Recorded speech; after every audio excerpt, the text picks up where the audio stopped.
గోదాదేవి చెలులని నిద్రలేపుతున్న వంకతో ఆళ్వారులను సేవించుకుంది.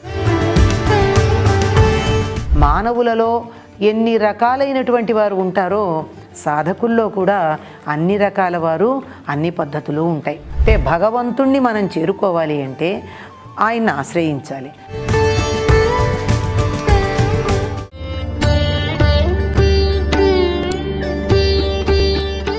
భక్తివన్ ప్రేక్షకులకు నమస్కారం. కాలం అనే మాట ఒకటి ఉంది. కాలం చాలా బలవత్తరమైనది అంటారు. కాలం ఎవరినీ కూడా అంటే అది వీళ్ళు నాకు ఇష్టము, వీళ్ళు నాకు ఇష్టం కాదు అనేటట్టుగా ఉండదు. అందరిపై కాల ప్రభావం ఒకలాగే ఉంటుంది. అందుకే అంటారు కాలం ఎవరిని విడిచిపెట్టదు, లెక్కలు వేస్తూనే ఉంటుంది. మరి ఇటువంటి కాలంలో నలిగిపోకుండా ఈ కాలంలో సత్కర్మలు చేసుకుంటూ భగవంతుణ్ణి చేరుకునే మార్గం ఏదైతే ఉందో అది మనం వెతుక్కోవడం నిజంగా చాలా అవసరం.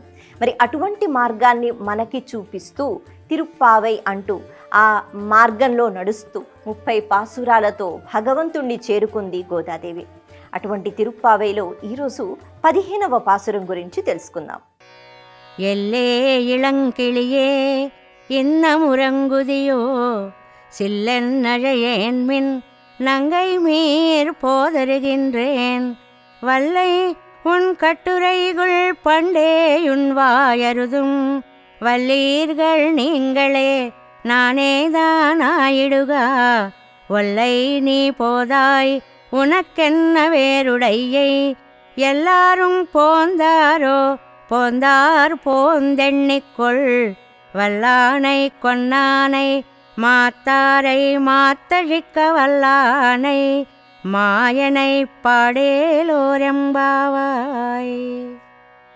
15వ రోజున గోదాదేవి చెలిని నిద్రలేపుతున్నటువంటి సందర్భం చాలా చిత్రమై నాటకీయంగా కనపడుతుంది. ఈ పాసురం వాకోవాక్యం అనేటటువంటి పద్ధతిలో నడుస్తుంది.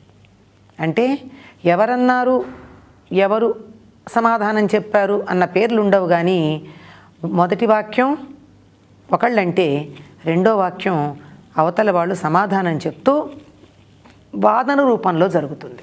ఈ బయట ఉన్నటువంటి చెలులందరూ కలిసి ఇంకా నిద్రలేచి తమతో వ్రతం చేయడానికి రానటువంటి ఒక చెలిని నిద్ర లేపడానికి వెడతారు. వెళ్ళి ఓ చిలక ఇంకా నిద్ర లేవలేదేమే రా అని పిలుస్తారు. పిలిస్తే ఎంతసేపు నీ నిద్ర అని అంటే లోపల నుంచి తలుపు తెరవదు కానీ సమాధానం చెప్తుంది ఆవిడ. ఎందుకట్లా మాట్లాడతారు మీరు, నా ఒళ్ళు జల్లుమంటోంది, ఎందుకట్లా గట్టిగా మాట్లాడతారు అని అంటుంది. అంటే ఇదిగో వచ్చేస్తున్నాను నేను అంటే తప్పు తనలో పెట్టుకుని కూడా ఎదుటి వాళ్ళని కొంచెం డబాయించేటటువంటి పద్ధతి ఉంటుంది. ఇదిగో నేను వచ్చేసి ఎందుకు తొందర పెడుతున్నారు అని కంగారుగా అన్నట్టు. అంటే బయట ఉన్నటువంటి వాళ్ళు అంటే గోదా మరియు మిగిలినటువంటి వాళ్ళు అంటారు, నీ నోటివాటం నీ మాట పాటవం రెండూ మాకు తెలుసు.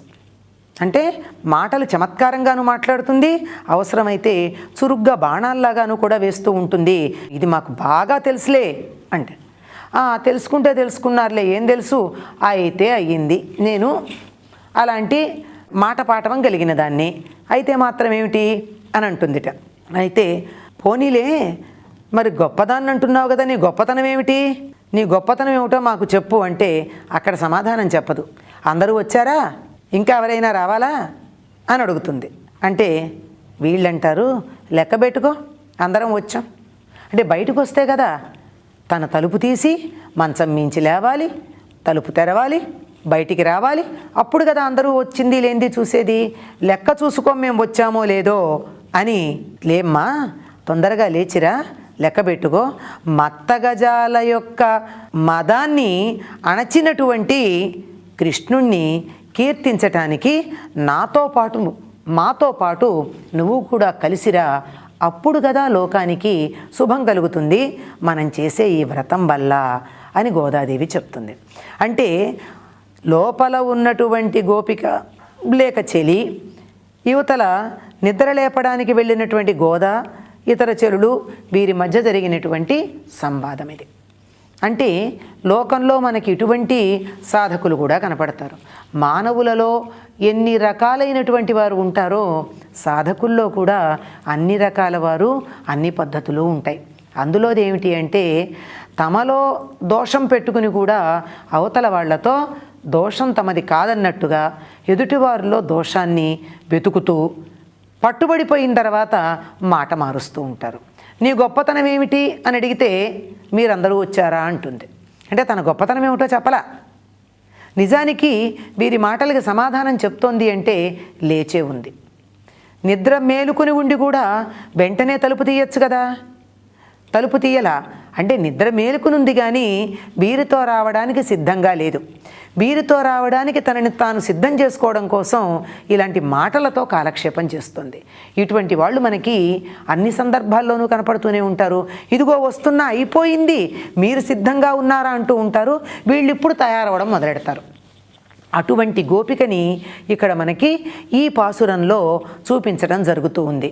ఇందులో కూడా మనకి అద్భుతమైనటువంటి విశేషాలు కనపడుతున్నాయి. ఇది 15వ పాసురం. ఈ పాసురం దాకా ఉన్నటువంటి పాసురాల్లో అంటే 6వ పాసురం నుండి 15వ పాసురం దాకా ఉన్న ఈ 10 పాసురాల్లోనూ గోదాదేవి చెలులని నిద్రలేపుతున్న వంకతో ఆళ్వారులను సేవించుకుంది. మనం ఇంతకుముందు చెప్పుకున్నాం, మళ్ళీ చెప్పుకుందాం. రంగనాథాలయంలో వైష్ణవాలయాలన్నింటిలోనూ కూడా ప్రధానమైనటువంటి మూల విరాట్టుతో పాటుగా ఉపాలయాల్లో ఆళ్వారులు ఉంటారు. ఈ ఆళ్వారులందరినీ సేవించుకుంటేనే స్వామికి తృప్తి కలుగుతుంది, ఆయన సంతోషిస్తాడు.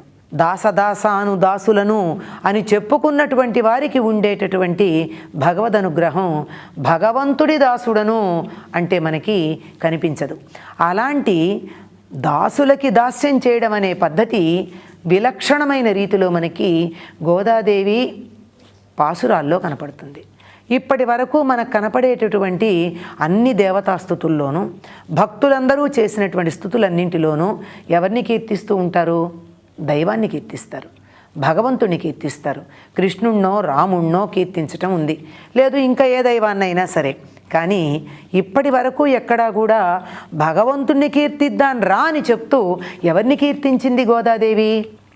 ఆళ్వారుల్ని కీర్తించింది. భాగవత సమాశ్రయణము అనేటటువంటిది ఇందులో మనకు కనపడుతుంది. అంటే భగవద్భక్తుల్ని కీర్తించటం, వాళ్ళ పాదాలు పట్టుకోవడం, వాళ్ళని సేవించటం, వాళ్ళ అనుగ్రహం కోసం తాను తాపత్రయపడడం అనేటటువంటిది మొట్టమొదట గోదాదేవిలోనే మనకు కనపడుతూ ఉంది. ఈ తరువాత వచ్చేటటువంటి 15 పాసురాల్లోనూ భగవత్ సమాశ్రయణము అంటే భగవంతుణ్ణి చక్కగా ఆశ్రయించటం వస్తుంది. అంటే భగవంతుణ్ణి మనం చేరుకోవాలి అంటే ఆయన్ని ఆశ్రయించాలి. భగవంతుణ్ణి ఆశ్రయించాలంటే ఒక అధికారం రావాలి. అధికారం రావాలి అంటే కొన్ని దానికి కావలసినటువంటి మౌలికమైనటువంటి అర్హతలు ఉండాలి. ఉదాహరణకి మనం పెద్ద చదువులు చదవాలంటే అంతకన్నా ముందు చిన్న పరీక్షలు ఉత్తీర్ణులమై ఉండాలి కదా. 10వ తరగతి ఉత్తీర్ణత అయితేనే ఇంటర్మీడియట్లో మనకి ప్రవేశం లభిస్తుంది. ఇంటర్మీడియట్ అయితేనే డిగ్రీలో ప్రవేశం లభిస్తుంది. అంతేగాని నేను మొదటిసారిగా డిగ్రీ చదువుతానంటే ఎట్లా కుదురుతుంది?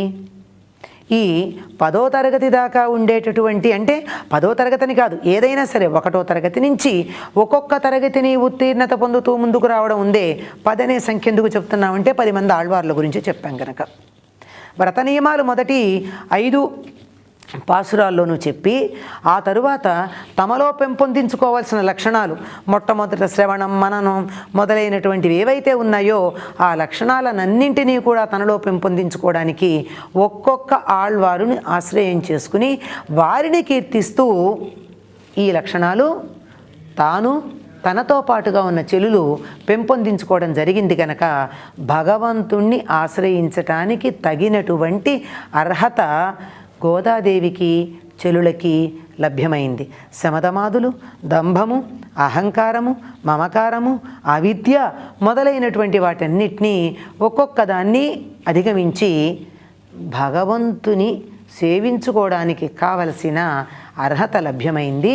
ఇక్కడి నుంచి 15 పాసురాల్లోనూ భగవంతుణ్ణి ఏ విధంగా ఆశ్రయించాలి, ఆయన్ని ఆశ్రయించడం కూడా నేరుగా గబగబగబా ఆయన ఉన్నటువంటి చోటికి వెళ్ళిపోయి కాళ్ళు పట్టుకోవడానికి అవకాశం లేదు.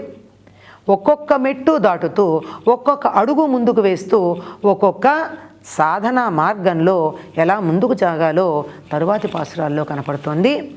అలాంటి అద్భుతమైనటువంటి మార్గాన్ని అందించిన గోదమ్మ తల్లికి నమస్కరించుకోవడం తప్ప మనం చేయగలిగినటువంటిది ఏముంది? నీళా తుంగస్తనగిరి తటి సుప్తముద్బోధ్య కృష్ణం పారాజ్యం స్వం శృతిశతశిరసిద్ధమధ్యాపయంతి స్వోచ్ఛిష్టాయాం స్రజినిగళితం యా బలాత్కృత్య భుంక్తే గోదా తస్యై నమ ఇదమిదం భూయ ఏవాస్తు భూయః. స్వస్తి.